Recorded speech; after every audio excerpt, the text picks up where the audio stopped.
សូមអនុមោទនាថ្ងៃឧបោសថសិលឧបាសិកាផ្កាឈូក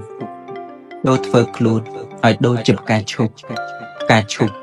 ដុះចេញពីភក់ជ្រាំទីមិនស្អាតតែអាចងើបផុតពីទឹកប្រែក្លាយជាផ្កាឈូកដ៏ស្រស់ស្អាតគេយកថ្វាយព្រះយ៉ាងណាជីវិតរបស់យើង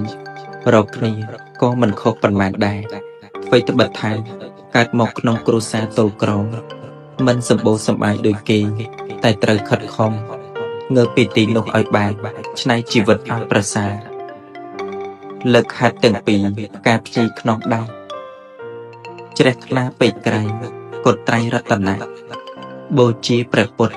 មោះមុតជឿជាក់ហរតីស្មោះស្ម័គ្រដាក់ព្រះក្នុងចិត្តស្ដាប់ធម៌ទេសនាបញ្ញាចម្រើនបុត្ររិទ្ធតែកើនកប់បាបទុច្ចរិត